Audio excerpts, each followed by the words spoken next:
সংস্কাৰ ক'ৰ পৰা আহে? সংস্কাৰ মানে কিনো? যেতিয়া পৰিষ্কাৰ কৰা বস্তুটোকে সংস্কাৰ বুলি কয়, সংস্কাৰিত বুলি কোৱা যায়, নহয়নে?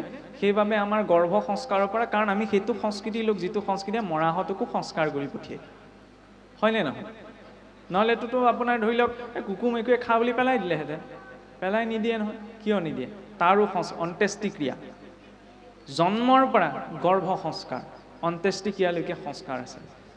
সংস্কাৰৰ জৰিয়তেহে ভক্তি আহে, বিনা সংস্কাৰত ভক্তি উপজা সম্ভৱ নহয়। তেতিয়াহ'লে ভাগৱতত আমি ক'ব পাৰোঁ যে বহুতচোন তথাকথিত আমি নিজ বুলি কৈ থোৱা পশু পক্ষী কুলত উৎপন্ন হোৱা বহুসকলেও ভক্তি আচৰণ কৰি গতি পাইছে, নহয়নে? একাদশতটো প্ৰমাণেই আছে, জাম্বৱত জটায়ু সুগ্ৰীৱ হনুমান ইত্যাদি বুলি কয়। যদি আমি আমাৰ দৃষ্টিৰে ক'ব নোৱাৰোঁ, কিন্তু পদত উল্লেখিত আছে। কিন্তু তেওঁলোকেও যে সন্মানিত হ'ল, তেওঁলোক যে মহাভক্তৰ স্থান পালে, কিহৰ বাবে বাৰু? একমাত্ৰ সংস্কাৰৰ বাবে। ৰাৱণে সংস্কাৰ কৰিছিলে কাৰণে ঋষিৰ বংশধৰ আছিল। ক'ৰবাত শুনিছে নি ৰাৱণক ঋষি বংশধৰ বুলি কোৱা? পুলহৰ নাতি আছিল, ব্ৰহ্মাৰ পুত্ৰ মহিষী পুলহ, নৱ প্ৰজাপতিৰ এজন প্ৰধান প্ৰজাপতি। পুলহৰ পুত্ৰ বিশ্ববা, বিশ্ববাৰ পুত্ৰ ৰাৱণ। ক'তো ব্ৰাহ্মণ বুলি প্ৰশংসা কৰা হয়, কিন্তু আল্টিমেটলি তেওঁ ব্ৰাহ্মণ আছিল। কিয় প্ৰশংসা কৰা হয়? 4 বেদৰ জ্ঞান আছিল।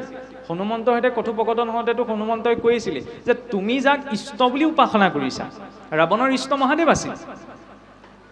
সেই ইষ্টদেৱৰে অংশ হৈছে এই হনুমান, আৰু এই হনুমানে কাৰ দাসত্ব স্বীকাৰ কৰিছে? শ্ৰীৰামৰ। তোমাৰ ইষ্টৰ অংশ যিজনৰ দাসত্ব স্বীকাৰ কৰিছে, তুমি সেইজনৰ চৰণলৈ যোৱা, তেতিয়াহ'লে তোমাৰ এই অপৰাধ ক্ষমা কৰিব। কাৰণ তুমি যাক ভগৱান বুলি উপাসনা কৰিছা, তেওঁৰ অংশই যিজনৰ চৰণ সেৱা আচৰণ কৰি আছে। আল্টিমেটলি তেওঁ কাৰ চৰণ সেৱা কৰিছে? ৰামৰ চৰণ সেৱা। গতিকে তুমি তেওঁৰ আশ্ৰয় লৈ যোৱা। তেতিয়া ৰাৱণে এটা উত্তৰ দিছিল, ৰাৱণ জ্ঞানী আছিল, যে মই এই কথা জানো যে মোৰ ইষ্টদেৱ মহাদেৱৰ অংশই হনুমন্ত, আৰু সেই হনুমন্ত স্বয়ং ৰামৰ কিংকৰ, কিন্তু মই ৰামৰ ওচৰলৈ নাযাওঁ বুলি কোৱা কাৰণ এটা কৈছিল। সীতা শৰণ কৰি নিয়া অভিমানত নহয়, ৰামৰ ওচৰলৈ গ'লে মই জ্ঞানপূৰ্ণ হৈ যাম, মই জ্ঞানেৰে পৰিপূৰ্ণ হৈ যাম। ভগৱানৰ ওচৰলৈ গৈছোঁ, কিন্তু মোক জ্ঞান নালাগে। এতিয়া জ্ঞান বহুত গোটালোঁ, এতিয়া মোৰ বাবে জ্ঞানেই বন্ধন হৈ পৰিছে। যি নৱগ্ৰহে দেৱী দেৱতাসকলক লটি ঘটি লগাব, সেই নৱগ্ৰহৰ মূৰৰ ওপৰত ৰাৱণে ভৰি থৈছিল, ইমান শক্তি আছিল। কিন্তু সেই ৰাৱণেও কি কৈছিল? যে জ্ঞানো বন্ধনৰ কাৰণ হৈ পৰিছে।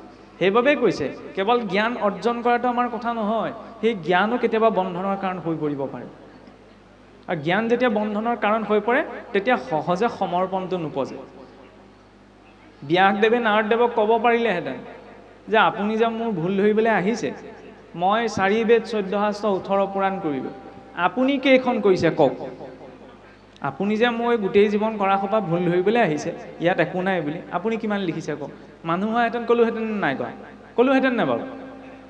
এজন মানুহে গোটেই জীৱনটো লগাই ইমানখিনি কৰিব, এজনে আহি ক'ব যে সকলো অথলেই কৰিলা, মানি ল'ম নে? কেতিয়াও নলওঁ। বৈৰাগ্য মানে ধন টকা পইচা এই সকলো এৰি থৈ হিমালয়লৈ যোৱাটোৱেই বৈৰাগ্য নহয়। শুদ্ধটোক জনাৰ পাছত তৎমুহূৰ্ততে তাক ত্যাগ কৰিব পৰা, অশুদ্ধটোক ত্যাগ কৰিব পৰা ক্ষমতাটো হৈছে বৈৰাগ্য। একো চিন্তা নকৰাকৈ ব্যাসদেৱে সমস্ত অভিমান সেইখিনিতে ত্যাগ কৰিছে, নাৰদদেৱৰ আশ্ৰয় গ্ৰহণ কৰিছে। আমি হোৱাহেঁতেন ভাবিবলৈ সময় লগালোহেঁতেন, আজি অতদিনে ইমান সোপা কৰিলোঁ, এতিয়া সহজে এৰি দিওঁ জানো? নহয়।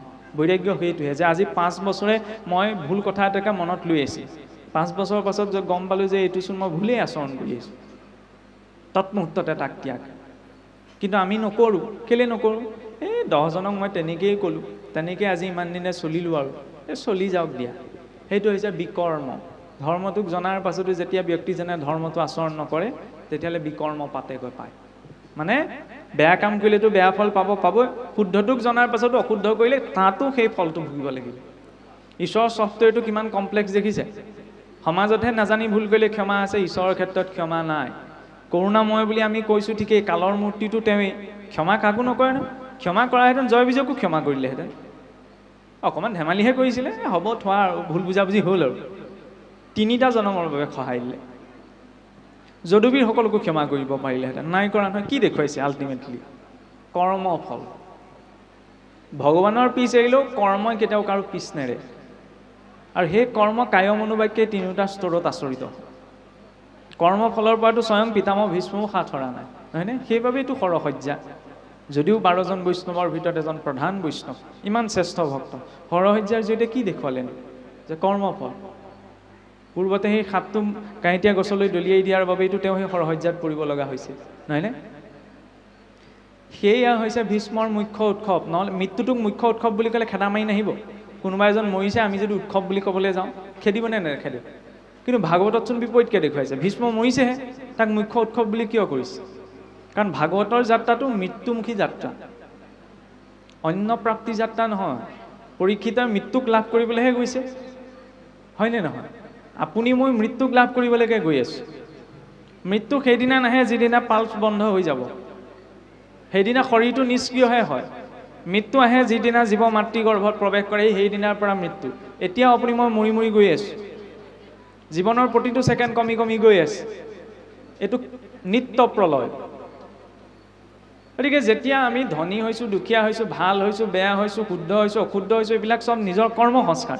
কিন্তু সকলোৰে জীৱনলৈ মৃত্যু অহাটোতো নিশ্চিত। ৰিচাৰ্জটো শেষ হ'লে দুদিনৰ আগত মোবাইলটোৰ পৰা নটিফিকেশ্যন আহে, দুদিনৰ পিছত শেষ হ'ব। জমৰ ফালৰ পৰা একো নটিফিকেশ্যন নাহে নহয়, এতিয়া কথা কৈ থাকোঁতেই শেষ হ'ব পাৰে, নহয়নে? যেতিয়া মৃত্যুটো সত্য, সেই সত্যতাটো গ্ৰহণ কৰাৰ বাবে ব্যক্তিজনক প্ৰস্তুত কৰিবলৈ ভাগৱত দিয়া হৈছিল। কাৰণ যিদিনা মৃত্যুটোক আপুনি মই নিশ্চিন্ত মনেৰে নিৰ্ভয়ে গ্ৰহণ কৰিব পাৰিম, সেই তেতিয়াই জীৱৰ মুক্তি। এতিয়া মুক্তি বুলি কওঁতে মনতে প্ৰশ্ন আহিব পাৰে, আমাৰতো ভক্তসকলে মুক্তি নিবিচাৰে, ভকতসকলে মুক্তি নিবিচাৰে। ভুল ধাৰণা। আমি যদি ঈশ্বৰৰ সন্মুখত কৈছোঁ যে প্ৰভু আমাক মুক্তিও নালাগে, তেতিয়াহ'লে কি মহাপুৰুষ মাধৱদেৱে ভুল লিখিলে নি? মুক্তিটো নিস্পৃহ যদিও সেহি ভকতক মোৰ ৰসময় মাগো। মহাপুৰুষৰ বাক্যটো ভুল হ'ব নোৱাৰে। কিন্তু আমি তাৰ আলম লৈ পেলাই ঈশ্বৰক এইটো কথা ক'ব নোৱাৰোঁ। আমি মুক্তিত স্পৃহা নথকা ভক্তজনৰ পৰা ঈশ্বৰৰ ৰসময় ভক্তি বিচাৰিব পাৰোঁ, সেইটো ঘোষাৰ আৰম্ভণিতে কৈছে। কিন্তু তাকে কিছুসকলে ভুলকৈ বুজে। ভুলকৈ বুজি পেলাই ঈশ্বৰৰ ওচৰত আমি প্ৰাৰ্থনা কৰোঁ যে প্ৰভু আমাক মুক্তিকো নালাগে। এই ইচ্ছাটো আপুনি মই কৰিব নোৱাৰোঁ। যদি এই ইচ্ছাটো প্ৰকাশ কৰা হৈছে, তেতিয়াহ'লে সেইটো এটা ভ্ৰমহে। কিয় ভ্ৰম বুলি কোৱা হৈছে? আপুনি মই জন্মটো কিয় পালোঁ? ভাগৱতনো কিয় দিয়া হয়? ভকাৰম ভাবুকম জ্ঞেয়ম গকাৰম জ্ঞানম উদ্ভৱম অকাৰম বৈষ্ণৱী জ্ঞানম। ত বৰ্ণই কি ক'লে? তকাৰম তত্ত্ব ভাৱকম। ত বৰ্ণই তৰি যোৱাৰ কথা ক'লে, নহয়নে? তৰণ মানে মুক্তি, মুক্তি পাবলৈহে কৈছে। ৰজা পৰীক্ষিতে 7 দিনৰ পিছত তেওঁ মৃত্যুটো গম পোৱাৰ পাছত শুকদেৱৰ ওচৰত কিয় ভাগৱত শুনিবলৈ গৈছিল? তৰি যোৱাৰ বাবেহে। আপুনি মই আকৌ শুনি যদি কওঁ যে ঈশ্বৰ আমাক মুক্তিও নালাগে, তেতিয়াহ'লে হ'ব জানো? মুক্তি সেইজনে নালাগে বুলি ক'ব পাৰে যিজন মুক্তিৰ অধিকাৰী। মই চাকৰিটো পোৱা নাই, নোপোৱা আগতে যদি মই কওঁ মোক চাকৰি নালাগে, আপুনি ক'বনে প্ৰথমতে পাই দেখুওৱা, তাৰপিছত ত্যাগ কৰিবা? সেইটোহে ত্যাগ। মই পোৱাই নাই, তাৰপিছত যদি পোনপ্ৰথমতে কৈ দিওঁ মোক নালাগে বুলি, তেতিয়াহ'লেতো মই মূৰ্খামি আচৰণ কৰিছোঁ। ঈশ্বৰৰ সেই ভক্তিৰ স্তৰটো পোৱাৰ পাছত যদি নিষ্কাম ভক্তি উপজে, প্ৰভু মুক্তিটো তেতিয়া স্পৃহা নাইকিয়া হৈ যায়। সেইজন হৈ একান্তজনৰ স্থিতি। কিন্তু সাধাৰণ ভাৱত আমি সকলোৱে আমাক মুক্তি নালাগে বুলি ক'ব নোৱাৰোঁ, আমাক মুক্তি লাগে। কিন্তু যদি সময়ত মুক্তিৰ অধিকাৰী হোৱাৰ পিছত ঈশ্বৰৰ ভক্তি ভাৱটোৰ প্ৰতি আমাৰ এইটো ভাৱ উপজে যে এতিয়া আৰু মুক্তিৰ সুখটো মোক প্ৰয়োজন নাই, তেতিয়াহ'লে আমি ক'ব পাৰোঁ যে আমাক প্ৰভু মুক্তিকো নালাগে। কিন্তু প্ৰথমতে মুক্তিৰ অধিকাৰী হ'ব লাগিব, নহয়নে? চাকৰিটো পোৱাৰ পিছতহে চাকৰিটো ত্যাগ, নোপোৱাকৈ ত্যাগটোক ত্যাগ বুলি কোৱা নাই যে, তেতিয়াহ'লেচোন সকলোৱে ত্যাগ কৰিছে, নহয়নে? সেইটোতো সম্ভৱ নহয়। তেতিয়াহ'লে নিম্নজন উচ্চজন, নিম্ন উচ্চ জাতিভেদৰ স্তৰত কোৱা নাই, ভাৱৰ স্তৰত। গতিকে ভাৱত যিজন নিম্ন, ভাৱত যিজন উচ্চ, তেওঁলোকৰ মাজত একো ভেদ নাথাকিব। কিন্তু ভেদটোতো আছেনে নাই? মোৰ ভাৱ আপোনাৰ ভাৱৰ মাজত পাৰ্থক্য আছে। আমি যদিও একেখন মজিয়াত বহি আছোঁ, কাৰণ আপুনি যিদৰে সকলো কথা ভাবে মই তেনেকৈ নাভাবিবও পাৰোঁ, মই যেনেকৈ ভাবোঁ আপুনি নাভাবিবও পাৰে। ভাৱৰ স্তৰত পাৰ্থক্য আছে। সেই ভাৱৰ স্তৰৰ পাৰ্থক্যটো তেতিয়াহে নাইকিয়া সম্ভৱ যেতিয়া সেই মুক্তিৰ স্তৰটো প্ৰাপ্ত কৰা যাব। তাৰপিছত আমি সকলোৱে জানো যে ভীষ্মৰ মুখ্য উৎসৱৰ পাছতেই আপোনাৰ প্ৰসংগ আহে কৃষ্ণৰ দ্বাৰকালৈ পুনৰাগমন, ধৰ্ম পৃথিৱীৰ সংবাদ, কলিৰ নিগ্ৰহ, এইখিনিতো সকলোৱে জানে। তাৰপিছত ৰজা পৰীক্ষিতৰ ব্ৰহ্মশাপ প্ৰাপ্তি, শুকদেৱৰ আগমন। এই কথাই প্ৰথম স্কন্ধ সম্পূৰ্ণ। দ্বিতীয় স্কন্ধত শুকদেৱৰ উত্তৰ আৰম্ভ হৈছে, নহয় নে? ভাগৱত ধৰ্ম মহাধৰ্ম কথনৰ যোগ, বিদুৰ মৈত্য সংবাদ, শেষত ভাগৱতৰ দশলক্ষণ বৰ্ণনা। প্ৰথম আৰু দ্বিতীয় স্কন্ধ ভাগৱতৰ আৰম্ভণি অংশহে। মূল কথা ক'ৰ পৰা আৰম্ভ হৈছে? তৃতীয়ৰ পৰা। সেইকাৰণে তৃতীয়ত ভাগৱতৰ দশলক্ষণ প্ৰথমটি লক্ষণ সৰ্গ। সৰ্গ মানে হৈছে ঈশ্বৰৰ বৈকৃত সৃষ্টি, অৰ্থাৎ এই গোটেই বিশ্ব ব্ৰহ্মাণ্ডখন বনাবলৈ যাওঁতে কি কি তত্ত্বৰ প্ৰয়োজন হ'ল, কি কি তত্ত্বই সংসাৰখন নিৰ্মাণ হ'ল, সেই বিষয়ে আৰম্ভণিতে বৰ্ণনা আছে। ঘৰটো বনাবলৈ যাওঁতে চিমেণ্টটো ভাল হয়নে নহয়, লোহাৰ কোৱালিটি ভাল হয়নে নহয়, আমি চাওঁ নে নাচাওঁ? সেইকাৰণে ভাগৱতৰ প্ৰথমতে গোটেই ইউনিভাৰ্ছখনৰ মেটেৰিয়েলবিলাকৰ বৰ্ণনা আহিছে, অনাদি পাতন, সৃষ্টিৰ বৰ্ণনা, হয়নে? প্ৰথমতে তত্ত্বসমূহৰ বৰ্ণনা, ক'ত কেনেকৈ উৎপত্তি হ'ল। আৰু তাৰ কথা ক'বলৈ যাওঁতে আৰম্ভণি হৈছে ক'ৰ পৰা? মহাপ্ৰলয়ৰ কথাৰ পৰা। কিবা এটা ভাল কথা ক'বলৈ গৈছে ধ্বংসৰ কথাৰ পৰাহে আৰম্ভ হৈছে, কাৰণ য'ত ধ্বংস হৈছে তাতহে নতুন সৃষ্টি, হয়নে? মহাপ্ৰলয়ৰ কথাৰ পাছতে সমগ্ৰ প্ৰকৃতিৰ জৰিয়তে কিদৰে তত্ত্বসমূহ প্ৰকট হ'ল তাৰ বৰ্ণনা। দ্বিতীয় অংশত কপিল চৰিত আৰম্ভ হ'ল, ব্ৰহ্মাদেৱৰ পৰা প্ৰজা সৃষ্টি, সেইবাবে তেওঁক প্ৰজাপতি বুলি কোৱা হ'ল। মনুৰ পুত্ৰসকলৰ পৰা মনুৰ বংশ বাঢ়িল, সেইবাবেতো মনুষ্য কোৱা হ'ল। কপিল চৰিতত ঋষি কদৰ্মৰ আই দেৱহূতিৰ পুত্ৰৰূপত কপিল প্ৰভুৰ আৱিৰ্ভাৱ, আৰু সেই কপিল প্ৰভুৰ জৰিয়তে সাংখ্য ভক্তি যুগৰ জ্ঞান প্ৰদান। তৃতীয় স্কন্ধ 33টি অধ্যায় সিমানতে শেষ। চতুৰ্থত 34টি অধ্যায়। পোনপ্ৰথমতে আৰম্ভ হৈছে ক'ৰ পৰা? মনুবংশ গঠন, শিৱদক্ষৰ বিৰোধ। শিৱদক্ষৰ বিৰোধৰ পাছতে আহিছে ৰজা উত্তানপাদৰ বংশ বৰ্ণনা বা ধ্ৰুৱ চৰিত, ভক্ত ধ্ৰুৱৰ বৰ্ণনা। তাৰ পাছত পৃথু উপাখ্যান, তাৰ পাছত আপোনাৰ পুৰঞ্জন উপাখ্যান। চতুৰ্থৰ পাছতে পঞ্চমত সম্পূৰ্ণ 26টি অধ্যায়, ভৱাতবী বৰ্ণনা, সৃষ্টি বৰ্ণনা, নৰকৰ বৰ্ণনা। ষষ্ঠত অজামিল উপাখ্যান, অজামিল উপাখ্যানৰ পাছতে বৰ্ণনা আহিছে কি বৃত্তাসুৰৰ উপাখ্যান। এই কথাটো এইবিলাক প্ৰসংগটো সকলোৱে জানে। সপ্তমত 15টি অধ্যায় প্ৰহ্লাদ চৰিত, মুখ্য বৰ্ণনা, প্ৰহ্লাদৰ কথাটো সকলোৱে জানে। তাৰপিছতে অষ্টমত 24টি অধ্যায়। পোনপ্ৰথমতে আহিছে আপোনাৰ গজেন্দ্ৰ উপাখ্যান, বলিচল। শেষত মৎস্য অৱতাৰ বৰ্ণনা। নৱমত ৰজা ৰুচিৰ উপাখ্যান, অম্বৰীষৰ উপাখ্যান, হয়নে? সূৰ্য আৰু চন্দ্ৰ বংশৰ বৰ্ণনা। সেইবাবে সেই অধ্যায়টোক কি কোৱা হৈছে? মন্বন্তৰ। কাৰণ আৰম্ভণিৰ পৰা যদি আমি এটা ছিকুৱেঞ্চত এটা ক্ৰমত চাওঁ, সৰ্গ ঈশ্বৰৰ বৈকৃত সৃষ্টি, বিসৰ্গ ঈশ্বৰৰ প্ৰাকৃত সৃষ্টি, কিদৰে প্ৰজাসকলৰ উৎপত্তি হ'ল। তাৰ পাছতে স্থিতি, জগতখন ক'ত স্থিত হৈ আছে সহজভাৱে, উটি সৃষ্টিৰ আদিৰে পৰা বৰ্তমানলৈকে কি ধাৰাৰে সৃষ্টিখন বৰ্তি আহিছে। তাৰপৰা মন্বন্তৰ, 14জন মনুৰ শাসনকালত ঈশ্বৰৰ লীলাসমূহ ভিন্ন ভিন্ন হয়। প্ৰতিজন মনুৰ শাসনকালত ঈশ্বৰৰ আচৰিত লীলাসমূহ কি কি?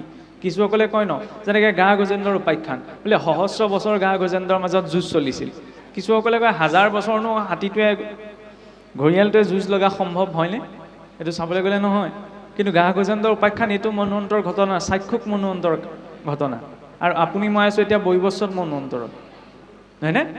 মনু সাপেক্ষে ঈশ্বৰৰ লীলাসমূহ ভিন্ন ভিন্ন হয়, সময়ৰ ক্ৰমটো বেলেগ হয়। কলি যুগত যিটো সময়ৰ গণনা সেইটো সত্য যুগৰ লগত নিমিলে, ত্ৰেতাৰ লগত নিমিলে, দ্বাপৰৰ লগতো নিমিলে। সময়ৰ আপেক্ষিক ধাৰণা এইটো আমাৰ শাস্ত্ৰসমূহত পূৰ্বৰে পৰা আছে। বিজ্ঞানে 19ৰ দশকতহে এইটো কথা প্ৰমাণিত কৰিছিল। আৰু যাই হওক, তাৰ পাছত যদি আমি চাওঁ যে ঈশানু কথা, ঈশ্বৰৰ কথা, সেই ঈশানু কথা লক্ষণ ক'ত প্ৰকাশ পাইছে? শ্ৰীমদ ভাগৱতৰ 10মত। একাদশত মুক্তি, আৰু মুক্তিৰ বাবে আশ্ৰয় 12। ঈশানু কথা, ঈশ্বৰৰ কথা। সেইবাবে ভাগৱত শব্দৰ সহজভাৱত অৰ্থ এইটোও প্ৰতিপন্ন হয় যে ঈশ্বৰৰ কথা। য'ত ঈশ্বৰৰ কথা বৰ্ণনা আছে, ভগৱানস্য লীলা কীৰ্তনম ইদম ভাগৱতম, য'ত ভগৱন্তৰ লীলা বৰ্ণনা কৰা আছে। ভগৱানৰ লীলাখিনি জানিলেনো কি হয়? কায় কষ্টে বটে বিধানে থাকি ব্যক্তিজন সুচী সংযমী নহ'বও পাৰে। আৰু কায় কষ্টে বটে বিধানে থাকি সেইখিনি সময়টোহে, কাৰণ আমাৰতো হয়েই ন, ভাগৱত পাতিলে বইল ভাত, সামৰণি মৰাৰ লগে লগে আজি ভাগৱত গ'ল আৰু কিবা অকণমান ব্যৱস্থা কৰিবা, নহয়নে? ব্ৰত আমাৰ ভঙা যায়েই, নহয়নে? সেয়া লাগিলে আনুষ্ঠানিকভাৱে ভাঙিছে, ঘৰত গৈ ভাঙিছে, গৈ থৈ একেটাই। মই ক'ব পাৰোঁ যে আমাৰ আনুষ্ঠানিকভাৱে নাই ভগা, কিন্তু ঘৰটোতো ভাঙিছেগৈ, নহয় জানো? ষষ্ঠী স্নান কৰিটোতো লাভ নাই। আমাৰ মানে সেই ষষ্ঠী স্নান হৈ আছে, ঘণ্টা জুৰি সৰুবৰত নামি একদম নিৰ্মল জলেৰে গা ধুলোঁ, পাৰত খোজটো থোৱালৈকে আকৌ বোকা পানী ঢালি ল'লোঁ।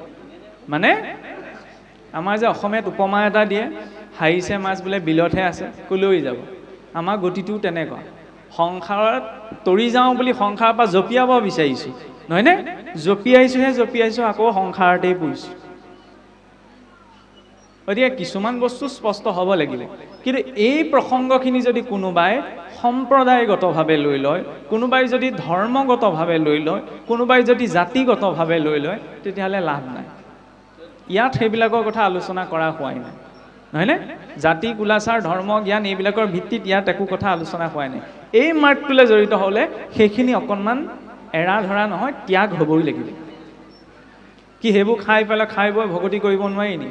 আপুনি কৰি চাব পাৰে, কি ঈশ্বৰে কোৱা নাই, মই কৰি চাব পাৰোঁ, কিন্তু ঈশ্বৰে সেই সম্পৰ্কত মত দিয়া নাই, হয়নে? গতিকে অলপ প্ৰস্তুত হ'বই লাগিব। সেইকাৰণে কৈছে ভক্তি কৰাটো সহজ নহয়। বোলে লাহে লাহেহে এৰ খাব, লাহে লাহে এৰ নাখায়। ডাক্তৰে যদি আজি মোক কয় আপুনি তেল খোৱা বন্ধ কৰি দিয়ক, নহ'লে আপোনাৰ ফেটি লিভাৰ হৈছে, বেছি দিন জীয়াই নাথাকিব, কাইলৈ তেতিয়াহ'লে মই লাহে লাহে তেল এৰিবলৈ নাথাকোঁ, আজিয়ে পৰাই তেল এৰি দিম, হয়নে? গতিকে এৰো বুলি ক'লে এই খন্তেকৰ পৰা যায়, কিন্তু মনটো সান্তনা দিবলৈ আমি টানি টানি লৈ গৈ থাকোঁ। সেইকাৰণে জীৱনত ত্যাগ সম্ভৱ নহয়। আমি সম্পূৰ্ণ শুদ্ধ ভকত হ'বগৈ নোৱাৰোঁ, স্বাভাৱিক কথা। ভকতিৰ নামততো আমি ভাওহে জুৰি আছোঁ, নহয় জানো? কিন্তু ভাও জুৰিলেও এনেকুৱাকৈ কৰিব লাগে যাতে কৃষ্ণ চৰিত্ৰ লোৱাজনক ধুনীয়াকৈ বোলে কৃষ্ণ একদম চৰিত্ৰটোত সোমাই গৈছে, আমি কওঁ বৰ ধুনীয়া লাগিছে দে, একদম ঈশ্বৰ যেন লাগিছে। আমি ঈশ্বৰক দেখা নাই, হ'লেও তেওঁ চৰিত্ৰটো এনেকুৱাকৈ উপস্থাপন কৰিছে, দেখি পেলাই লাগিছে যেন সাক্ষাৎ ঈশ্বৰ। কোনোবাই দৈত্যৰ ভাও এটা লৈছে, আগতেতো ভাৱনাহে আছিল, ভাৱনা শব্দটোহে অপভ্ৰংশ হৈ এতিয়া ভাওনা হৈছেগৈ, হয়নে? কোনোবাই যেতিয়া দৈত্যৰ ভাৱত ভাৱ কৰি পেলাই প্ৰৱেশ কৰিব, তেতিয়াহ'লে আমি কওঁ দে বোলে দৈত্যৰ দৰে আচৰণ কৰিছে, একদম দৈত্যটো এইটোহে বোলে আচল দৈত্য, নহয়নে? আমি লাগো কি আমুকৰ পুতেকে কৃষ্ণ লৈছিল, ভাল লাগিলে, ঠিকেই আছে, লগতে চৰিত্ৰটোৱে কি বুজাইছে সেইটোতো গুৰুত্বতা দিব লাগিব, নহয়নে? তাত ভাৱনা কৰিছে, আমিও ভাৱনাহে কৰিছোঁ। কিহৰ? ভকতৰ ভাৱনা, নহয়নে? ভকতৰ ভাৱনা কৰিছোঁ নে নাই কোৱা? এতিয়া ভকতৰ ভাৱনা কৰিবলৈ যাতে বৰ ডাঙৰ দায়িত্ব লৈছোঁ নহয়। ইউনিফৰ্মযোৰ পিন্ধি দিলে, একো নজনা ব্যক্তি এজনেও যদি পুলিচৰ ইউনিফৰ্মযোৰ পিন্ধি থাকে, সাধাৰণ মানুহজনে তেওঁক পুলিচ বুলি ভাবিব, নহয়নে? এতিয়া আমি ভকতৰ ইউনিফৰ্মযোৰ পিন্ধিছোঁ।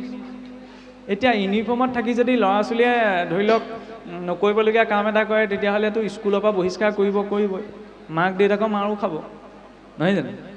ইউনিফৰ্মজন নাথাকিলে বোলে স্কুল কলেজত ক'বলগীয়া নাই, ইউনিফৰ্মত নাই, মাক দেউতাকে চাব। এতিয়া আমি দুইফালৰ পৰা ফচিলোঁ, ভকতৰ ইউনিফৰ্মযোৰ পিন্ধি সমাজৰ ফালৰ পৰাও ফচিলোঁ, ঈশ্বৰৰ ফালৰ পৰাও ফচিলোঁ, কৰ্মৰ ফালৰ পৰাও ফচিলোঁ। এতিয়া ভকতৰ ইউনিফৰ্মযোৰ পিন্ধি যদি ভকতে নকৰিবলগীয়া কিবা এটা মই কৰিবলৈ লগা হয়, ঈশ্বৰে আমিচোন নিজেই কৈ আছোঁ, মইচোন আপোনাক উপদেশ দি আছোঁ ন, যে ভকতক যদি কষ্ট দিয়া যায় তেতিয়াহ'লে ভগৱন্তই নসহে। মই আপোনাক উপদেশ দিছোঁ, আল্টিমেটলি ভকতৰ সাজযোৰ পিন্ধি যদি ভকতে নকৰিবলগীয়া কাম এটা কৰিছোঁ, মই কি হাত সাৰি যাম নি? নাযাওঁ। অন্য জীৱৰ কৰ্ম সংস্কাৰ নাই, সেইবাবে সিহঁতৰ পাপ পুণ্যৰ লেখাও নাই, কিন্তু মনুষ্যৰ আছে। সেইবাবে আমাৰ যে কয় বোলে, আমাৰ এটা উপমা আছে নহয়, বোলে নাম ল'লে পাপ হয় মেৰুৰ সমান, হেন জানি জ্ঞানীজনে নলয় হৰিনাম। ওপৰে ওপৰে বিপৰীতকৈ চাবলৈ গ'লে ভুল বুজাবুজি যাব, বোলে জ্ঞানীজনে হৰিনাম নলয়, এইটো কি অদ্ভুত কথা কৈছে। নহয়, নাম সহজ, নাম উত্তম, কিন্তু সেই নামক উত্তম কৰি ল'ব পৰাটো বৰ টান। নামৰ 10 অপৰাধ ক'ত আছে? কৃষ্ণদেৱ 32 অপৰাধ, ভকতৰ 3 অপৰাধ, গুৰুৰ 5 অপৰাধ, গোটেই অপৰাধো পাচোন ইয়াৰ ক্ষেত্ৰতেই আছে। সেইবাবে মহাপুৰুষে ঘোষাত ক্ৰিটিকেলি লিখি দিলে যে নামে অপৰাধহীন পুৰুষক তাৰে, নহয়নে? প্ৰথমতে আমি নাম লওঁ অপৰাধযুক্ত হৈ, নহয়নে? দ্বিতীয়টি পৰ্যায়ত আমি চেষ্টা কৰিব লাগিব নামৰ অপৰাধ নকৰাকৈ যাতে আমি ভগৱানৰ নাম লওঁ, নহয়নে? বোলে এক নামে যত পাপ সংহৰিতে পাৰে, ততেক পাতকি পাপ কৰিতে নোৱাৰে, এনেকুৱা এটা দৰ্শনতোতো আছে। ভগৱানৰ এক নামে যিমান পাপ সংহাৰ কৰিব পাৰে, সিমান পাপীয়ে পাপ কৰিব নোৱাৰে। গতিকে আমি যিমানেই পাপ নকৰোঁ কিয়, ব্ৰহ্মবধ, গোবধ, পিতৃ মাতৃ বধলৈও যদি ক্ষমা হৈ যায়, ইমানখিনি চিন্তা কৰাৰ কি প্ৰয়োজন? নামৰ এইটো শক্তি যে নামে সকলো মহাপাপ খণ্ডন কৰি দিব পাৰে। কিন্তু সেই নাম ল'বলৈ যাওঁতে মই কপটতাটো কৰিলে নহ'ব নহয়। মই যদি ভাবোঁ আজি মই কিবা এটা ভুল কৰিলোঁ, কাইলৈ নাম লৈ দিম, তেতিয়াহ'লে মই উদ্ধাৰ হৈ যাম, তেতিয়াহ'লে সেইটো পাপ বুদ্ধিযুক্ত হ'ব। নামতো যি কৰে পাপ বুদ্ধি অষ্টাংগ যোগীও নাহিকে শুদ্ধি, নহয়নে? সেইকাৰণে নাম ল'বলৈ হ'লে শুদ্ধ ভাৱেৰে ল'ব লাগিব। সেই অৰ্থতে কোৱা হৈছে নাম ল'লে পাপ হয় মেৰুৰ সমান, হেন জানি জ্ঞানীগণে নলয় হৰিনাম। কাৰণ নাম লোৱাটো কেৱল সৰু কথা এটা নহয়, সেই নামৰ প্ৰতি পূৰ্ণ বিশ্বাস জাগ্ৰত কৰিব পৰাটো বহুত টান কথা। মই নিজেও ক'ব নোৱাৰোঁ এতিয়া যে নামৰ প্ৰতি মোৰ পূৰ্ণ বিশ্বাস আছে, যদিও মই আপোনাৰ সন্মুখত কৈ আছোঁ, হয়নে? কাৰণ বিশ্বাস, যদিও বিশ্বাসে মিলয় হৰি বুলি কোৱা আছে, বিশ্বাসটো বৰ ডাঙৰ বস্তু। বিশ্বাসৰ 3টি পৰ্যায় আছে। প্ৰথমটো বিশ্বাস, দ্বিতীয়তে দৃঢ় বিশ্বাস, তৃতীয়তেহে সুদৃঢ় বিশ্বাস। সুদৃঢ় বিশ্বাস নোহোৱাৰ লগে লগে প্ৰকৃততে এক শৰণ সম্ভৱ নহয়। কাৰণ চকুমুদি তেওঁক মই বিশ্বাস কৰিব পাৰিব লাগিব। চকুমুদি মই তেওঁক বিশ্বাস কৰিছোঁ নে নাই কৰা? নাই কৰা। মোৰ এই কাপোৰযোৰৰ প্ৰতিও বিশ্বাস আছে, ই মোৰ লাজ ৰক্ষা কৰিব বুলি, নহয়নে? মোৰ ঘৰৰ গাড়ীখনৰ প্ৰতিও বিশ্বাস আছে, মোৰ ঘৰৰ পুত্ৰ ভাৰ্যাৰ প্ৰতিও বিশ্বাস আছে। সকলো বিশ্বাস তেওঁ কেন্দ্ৰিক হোৱা নাই, সংসাৰ কেন্দ্ৰিকো আছে। গতিকে সেই স্তৰটো ইমান উচ্চ স্তৰীয়। প্ৰহ্লাদে কৈছিল যে সবাতে আচয় জগত স্বামী স্ফটিকৰ স্তম্ভে দেখোঁ আমি। স্ফটিকৰ স্তম্ভটোতো দেখিছিল, আমি মানুহেতেই দেখা নাই। আজি ইমান বছৰ পাৰ হৈ গ'ল, মানুহৰ শৰীৰ দেখাটো দূৰৰে কথা, মানুহক আমি মানুহ ৰূপতেই দেখা নাই, নহয় জানো? খোলাকৈ কৈছোঁ আৰু তেখেত সংঘৰ, তেখেত ভাগৱতী সমাজৰ, মই সত্ৰৰ, তেখেত আকৌ অন্য এটা মাৰ্গৰ। এই সোপাতেতো আমি লাগি আছোঁ, নহয় জানো? আমি এইটো চিন্তা কৰা প্ৰয়োজন, সমুদ্ৰ মন্থন কৰিবলৈ যাওঁতে লক্ষ্যটো যেতিয়া শ্ৰেষ্ঠ হয় ন, এইবিলাকৰ প্ৰয়োজনীয়তা নাথাকেগৈ। এটা কথা ঠিক, আমি সমাজ পাতি থকা জীৱ, নহয়নে? গতিকে আমাৰ সকলোৰে সমাজ এখন আছে, সমাজখনৰ মাজত ভেদ থাকিব পাৰে। কিয় কোৱা হৈছে? আজি মোৰ গাঁৱত কিবা এটা নীতি নিয়ম আছে, আপোনালোকৰ গাঁৱত সেইটো নাথাকিবও পাৰে, বা আপোনালোকৰ কিবা এটা নীতি নিয়ম আছে, মোৰ গাঁৱত নাথাকিবও পাৰে। ডাঙৰ কথা নহয়, কিন্তু তাত সমদৃষ্টিটো যে সকলোতো ঈশ্বৰৰ ভক্ত, হয়নে? সমুদ্ৰ মন্থন কৰিবলৈ যাওঁতেচোন দেৱতাসকলো অকলে পাৰিলেহেঁতেন, অসুৰৰ সহায় লোৱাৰ প্ৰয়োজনীয়তা আছিল জানো? অসুৰটো মতা প্ৰয়োজন নাই। দুইটা বিপৰীত পন্থ, নহয়নে? এই দেৱতাসকলে ঈশ্বৰক নামানে, ঈশ্বৰক মানে, অসুৰে ঈশ্বৰক নামানে, দুটা বিপৰীত। কিন্তু সেই দুইটা পক্ষ একে স্থানলৈ যাব লগা হৈছে। কিয় একে স্থানলৈ যাব লাগে? দেৱতাসকলে ক'ব পাৰিলে এই দৈত্যসভাক মাতিছে আমি নাযাওঁ, বা ধৰি লওক অসুৰে ক'ব পাৰিলেহেঁতেন এই দেৱতাসকল আহিব আমি নাযাওঁ। কিন্তু সেই ভাৱটো প্ৰকাশ কৰা নাই। কিয় কৰা নাই জানেনে? কাৰণ উদ্দেশ্য তাত সিদ্ধি নহয়। উদ্দেশ্যটো কি? অমৃত প্ৰাপ্তি। সেই অসুৰকো অমৃত লাগে, সেই দেৱতাকো অমৃত লাগে। সেই লক্ষ্যটো যেতিয়া শ্ৰেষ্ঠ হৈ পৰে, তেতিয়া বিপৰীত ভাৱ থাকিলেও একে স্থানত থাকিবলৈ বাধ্য হৈ পৰে। আৰু লক্ষ্যটো যদি বেলেগ হয়, তেতিয়াহ'লে একেলগে থাকিব নোৱাৰে, যিটো আমাৰ অসমখনত বৰ্তমান হৈ আছে। শুনিবলৈ বেয়া হ'ব পাৰে, কিন্তু সেইটো সত্য। আমি কোনেও মানে কি হয়, আপোনাৰ আগত মই সৰু নহয়, আপুনি মোৰ আগত সৰু নহয়, কিন্তু এই সৰু হোৱা নোহোৱাৰ প্ৰশ্ন নহয়। আজি মই কিবা এটা ভাৱেৰে লৈছোঁ, আপুনি কিবা এটা ভাৱৰ, তাৰ লগত সামঞ্জস্যতা ৰক্ষা কৰি চলিব পৰাটোহে আচল কথা। খোজ দুটা সমানে নিব লাগিব নহয়, নহয় জানো? গতিকে যেতিয়া অমৃতক বিচাৰিয়ে অসুৰ আৰু দেৱতা একেটা ঠাইলৈ যাব লগা হৈছে, আমিতো অমৃততকৈও শ্ৰেষ্ঠ বস্তু বিচাৰিছোঁ, ঈশ্বৰক বিচাৰিছোঁ, তেতিয়াহ'লে এক হৈ থাকিব লাগিব, নহয়নে? আৰু সঁচা কথা, এইবিলাক আচলতে ভাষণত কোৱা কথা নহয়, অন্তৰে কোৱা কথা। এতিয়া ভাৱ আহিব পাৰে, তেওঁ যদি তেওঁ নিজৰটো এৰি নিদিয়ে, মই নিজৰটো এৰি দিম কিয়? নিজৰ বুলি কৈছোঁনো কি বুলি? নিজৰ বুলি মই আচৰণ কৰিছোঁনো কি? সকলো ঈশ্বৰৰহে। যেতিয়া সকলো ঈশ্বৰৰ, পাত্ৰটো ভিন্ন হ'ব পাৰে, নহয়নে? মই গিলাচত খাইছোঁ, আপুনি বাতিত খাইছে, নহয়নে? কোনোবাই আপোনাৰ বটুৱাটোত বনাইছে, কোনোবাই কেৰাহীত বনাইছে, কিন্তু বনোৱা বস্তুটোতো একেই, থোৱা বস্তুটো একেই। সেই লক্ষ্যটো যেতিয়া মানে শ্ৰেষ্ঠ আৰু স্পষ্ট হয়, তেতিয়াহ'লে পাত্ৰৰ ভিন্নতাই ব্যক্তিৰ মাজত ভেদভাৱ আনিব নোৱাৰে। কিন্তু যদি স্বৰূপটোতেই, কাৰণ বৈষ্ণৱৰ ক্ষেত্ৰতো 12টি অপৰাধৰ কথা কোৱা হৈছে। ভাৱ নিৰূপণ, কোনো এজন ভক্তৰ ভাৱৰ প্ৰতি মানে ভিন্নতা চাই পেলাই ভক্তি বিচাৰ কৰিব নালাগে। ভাৱ নিৰূপণৰ আধাৰত ভক্তৰ মাজত ভেদ বিচাৰ কৰাটো এটা বৈষ্ণৱ অপৰাধ। জাতি নিৰূপণ, জাতিৰ আধাৰটো বুজি পাইছে, কাৰো ভক্তি বিচাৰ কৰিব নালাগে। কুল নিৰূপণ, কুলৰ ওপৰত নিৰ্ভৰ কৰি ভক্তি যদি বিচাৰ কৰা হৈছে, সেইটোও এটা অপৰাধ। নিষ্ঠা নিৰূপণ, নিষ্ঠা নিৰূপণ কি? যিজন ভক্তৰ নিষ্ঠা য'ত আছে, নহয়নে, সেই নিষ্ঠাক লৈ যদি ভেদভাৱ প্ৰকাশ কৰা হৈছে, সেইটোও এটা বৈষ্ণৱ অপৰাধত পৰে। তাৰ পাছতে কোৱা হৈছে আচৰণ নিৰূপণ, যে আচৰণৰ ওপৰত নিৰ্ভৰ কৰি এইজনচোন ভকত, ইয়াৰ নামঘৰটো এনেকৈ বহিছিলে, ইয়াতচোন এনেকৈ তিনিআলি মূৰতহে ৰৈ আছে, হয়নে? কি উদ্দেশ্যত ৰৈছে আপুনি মই দেখি পেলাই বিচাৰ কৰিব নোৱাৰোঁ, হয়নে? সেইকাৰণে সেই নিষ্ঠা নিৰূপণ। কৰ্ম নিৰূপণ, কি কৰ্ম কৰিছে? ইয়াত আমি সকলো ইয়াত ভকত হৈ বহি আছে, কৰ্মক্ষেত্ৰত সকলোৰে দায়িত্ববিলাকতো বেলেগ বেলেগ। কোনোবা এজন খেতিয়ক, কোনোবা ব্যৱসায়ী, কোনোবা অফিচ কৰ্মচাৰী, কৰ্মকৰ্তা ইত্যাদি ইত্যাদি ইত্যাদি, নহয়নে? কৰ্মৰ যদি আমি ভক্তি বিচাৰ কৰিব নোৱাৰোঁ, সেইটোও বৈষ্ণৱ অপৰাধ, নহয়নে? ৰূপ নিৰূপণ, ৰূপৰ প্ৰতি লক্ষ্য ৰাখিও আমি ভক্তিক বিচাৰ কৰিব নোৱাৰোঁ, নহয়নে? বোলে ভক্তি কৰিবলৈ একদম ৰূপটো ধুনীয়া হ'বই লাগিব বা ৰূপটো ভাল হ'ব লাগিব, এনেকুৱা কোনো প্ৰসংগ আনিব নালাগে। কিন্তু এইবিলাক প্ৰসংগ আমাৰ সমাজত কেতিয়াবা চলি যায়, নহয়নে? এইটো ভকতৰ ৰূপেই নহয়। কি ভকতৰ ৰূপ নহয় মানে কি ক'ব বিচাৰিছোঁ? মই আপোনাৰ মুখমণ্ডললৈ চাই আপোনাৰ ভক্তি কৰা নাই বুলি ৰূপটো নিৰূপণ কৰি দিলোঁ। কি ঠিক, আপোনাতকৈ মোৰ ভক্তি শ্ৰেষ্ঠওতো হ'ব পাৰে, নহয়নে? কাৰণ ভক্ত উদ্ধৱৰ কি ৰূপ আছিল? ভগৱান কৃষ্ণ গুচি যোৱাৰ পিছত ঢুলীয়া মাকতীয়ে লুতুৰি পুতি হৈ বাগৰি ফুৰিছিল, নহয়নে? তেতিয়াহ'লে আমি ভকতি শিকিবলৈ তেওঁৰ ওচৰত গ'লোহেঁতেন নে? নযাওঁ, এই পথৰ ভিক্ষাৰী সেই বুলি ভাবিলোহেঁতেন। কিন্তু ভাগৱতৰ মাজত সেইবিলাক দৃষ্টি প্ৰযোজ্য নহয়।